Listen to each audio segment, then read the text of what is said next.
दोस्तों आज की वीडियो में हम ये डिस्कस करेंगे कि कतर में कितने किस्म के वीज़े होते हैं और हर वीज़े की फ़ीस कितनी होती है, ख़र्चा कितना होता है। हम उस वीज़ा फ़ीस की बात करेंगे जो वीज़ा फ़ीस गवर्नमेंट जो है ना वो चार्ज करती है, जो गवर्नमेंट को पे करनी होती है। कोई भी कंपनी जब किसी को वीज़ा देती है तो वो गवर्नमेंट को कितने पैसे पे करती है, यानी वीज़े की ओरिजिनल फ़ीस कितनी होती है। कोई भी बंदा अपनी फैमिली को बुलाता है तो उसके वीज़े की कितनी फ़ीस होती है, या कोई बंदा विजिट पे आता है तो उस पर कितनी फ़ीस होती है। तो वो सारी हम बात करेंगे। हम उस चीज़ को इसमें इंक्लूड नहीं करेंगे कि जो पाकिस्तान में या इंडिया में जो एजेंट्स हैं या मैन पावर कंपनीज़ हैं जो वो चार्ज करती हैं, जो ओवर चार्ज करती हैं, ठीक है, तो वो कितने पैसे चार्ज करती हैं, लाखों रुपया ले लें या जितने भी ले लें, वो एक अलग टॉपिक है। हम बात उसकी करेंगे जो कतर गवर्नमेंट ने फीसेस लागू की हुई हैं जो कि सब कंपनीज पे करती हैं। तो दोस्तों, टॉपिक शुरू करने से पहले मैं आपसे रिक्वेस्ट करूँगा कि चैनल को सब्सक्राइब कर लें, वीडियो को शेयर कर लें और अपने दोस्तों के साथ ज़्यादा से ज़्यादा शेयर करें ताकि सबका भला हो। तो आइए स्टार्ट करते हैं हम आज के सब्जेक्ट को। अस्सलाम वालेकुम दोस्तों, नॉर्मली कतर में 3 तरह के वीज़े आम आदमी जो है वो इस्तेमाल करता है। अब वो 3 तरह के वीज़े क्या हैं? 3 तरह के वीज़े जो होता है, सबसे पहला वीज़ा होता है एम्प्लॉयमेंट वीज़ा, जिसको वर्क वीज़ा कहा जाता है, जिसके ऊपर जॉब की जाती है, नौकरी की जाती है, वो वीज़ा।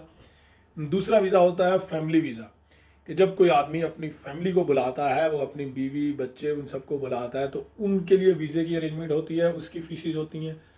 तीसरा होता है विजिट वीज़ा, कि आप विजिट पर आते हैं और विजिट पे आके या तो आप सैर करना चाहते हैं या आप आके अपने लिए जॉब का बंदोबस्त करते हैं या कोई शॉर्ट टर्म बिजनेस होता है, कोई डील होती है, वो आप करते हैं। तो इन तीनों जो टर्म्स हैं, इन तीनों वीज़ों के ऊपर कितना कितना खर्चा आता है, कैसे आता है, तो उसको मैं स्टेप बाय स्टेप कवर करने की कोशिश करूँगा। सबसे पहले एम्प्लॉयमेंट वीज़ा की बात कर लेते हैं। तो एम्प्लॉयमेंट वीज़ा की जो फ़ीस है जो मैं आपको अभी बताने जा रहा हूँ, वो ऐसा होता है कि जब भी कोई कंपनी किसी को वीज़ा देती है कि जी हम आपको अपनी कंपनी में जॉब दे रहे हैं और ये आपका डेजिग्नेशन होगा, और इस तरह वो सारा ऑफर लेटर साइन होने के बाद उसको पाकिस्तान से या इंडिया से यहाँ अपनी जॉब को ज्वाइन करने तक जो गवर्नमेंट फीस है वो टोटल मिला के 1 साल के वीज़े की 2000 रियाल के करीब होती है। 2000 रियाल जो पाकिस्तानी करेंसी में आज के दौर में तकरीबन बन रहे हैं, तकरीबन 1.5 लाख के करीब बन रहे हैं, ठीक है। इंडियन करेंसी में आई होप के शायद 50 या 55 हज़ार रुपये बनते हैं।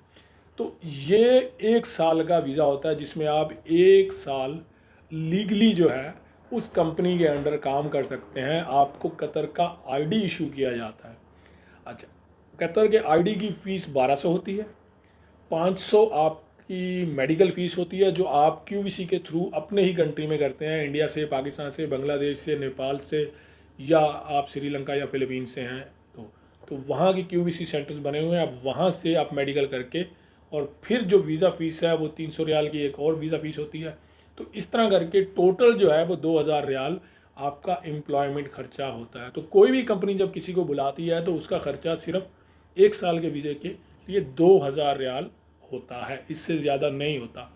अब आपका कोई भाई आपको बुला रहा है क्योंकि वो किसी कंपनी में जॉब करता है, तो उसने कंपनी में बात करके आपको बुलाया और 2000 रियाल कंपनी ने चार्ज किए, लेकिन उसने आपसे 4000 चार्ज कर लिए। कंपनीज मोस्टली वीज़ा फ्री देती हैं क्योंकि उनको जॉब चाहिए होती है, उनको बंदा चाहिए होता है, उन्होंने ला के उसको हायर करना है, तो कंपनी के लिए लीगली जो है वो वीज़ा फ्री देना होता है। लेकिन चलें, अगर सम कंपनी वीज़ा की फ़ीस भी चार्ज करती हैं तो आपको याद रहे कि 2000 रियाल से ज़्यादा वीज़ा का खर्चा नहीं होता। अब जिसके थ्रू आप जा रहे हैं वो आपका कज़न है, आपका दोस्त है, आपका भाई है, वो 2 का 4 ले ले आपसे, 4 का 6 ले ले, तो वो उसकी और आपकी अपनी अंडरस्टैंडिंग है, ठीक है।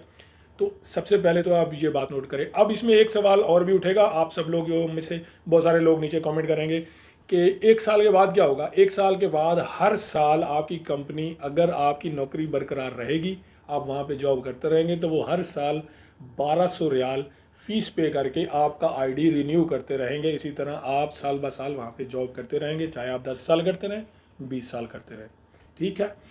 ये हो गई एम्प्लॉयमेंट वीज़ा के एक्सपेंसेस की डिटेल। इसमें मैंने एयर टिकट, फ़्लाइट वो मैंने नहीं बताया क्योंकि कंपनी समटाइम ये होता है कि जो बंदा नया आता है उसको टिकट्स देती भी हैं एयर टिकट, समटाइम ऐसा होता है कि उनको एयर टिकट्स नहीं भी देती हैं और बंदा खुद खर्चा करके आ रहा होता है, तो वो ज़्यादा नहीं है। पाकिस्तान से कोई आता है तो उसकी 1000 रियाल की टिकट हो जाती है या 900 रियाल की टिकट हो जाती है, डिपेंड करता है।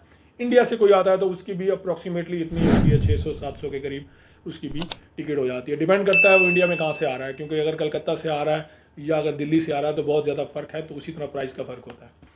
तो अब हम चलते हैं दूसरी ऑप्शन की तरफ। दूसरी ऑप्शन है आपके लिए फैमिली वीज़ा।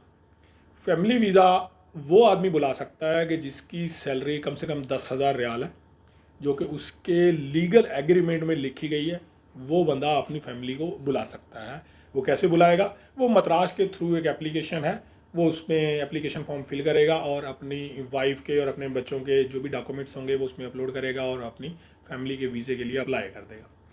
अब फैमिली का वीज़ा अप्लाई करने से लेकर फैमिली का वीज़ा निकलने तक और यहाँ आके कतर का आईडी लगने तक हर साल हर आईडी रिन्यू होता है, तो वो टोटल ख़र्चा जो है वो 850 रियाल है। यानी कि आपकी वाइफ और आपके अगर 2 बच्चे हैं वो पाकिस्तान से या इंडिया से अगर आते हैं तो आपका जो सिर्फ वीज़े का ख़र्चा है जो आप खुद पे करेंगे वो 850 रियाल के करीब है। 850 रियाल से ज़्यादा आपका वीज़े का ख़र्चा नहीं है, जिसमें मेडिकल भी हो जाता है।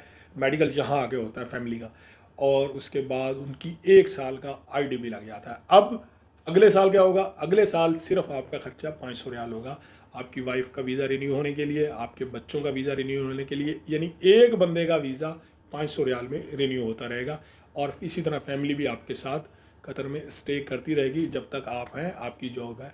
आप अपनी फैमिली के स्पॉन्सर्ड जो है ना है, आपने अपनी फैमिली को स्पॉन्सर्ड करना है, वो आपके बिहाफ पे कतर में आते हैं।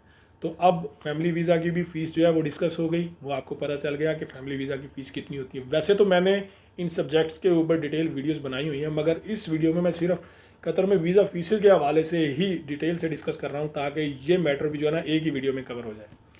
अब हम आ जाते हैं तीसरी कैटेगरी की तरफ। तीसरी कैटेगरी है विजिट वीज़ा। विजिट वीज़े पे कितना खर्चा आता है? देखें, विजिट वीज़ा जो है ना वो 2 या 3 किस्म का है। सबसे पहला है ऑन अराइवल वीज़ा। तो ऑन अराइवल वीज़ा में क्या है? ऑन अराइवल वीज़ा में आप सिर्फ वहाँ से एयर टिकट लेते हैं, रिटर्न टिकट, और उसके बाद आप होटल बुकिंग लेते हैं कतर डिस्कवर के थ्रू।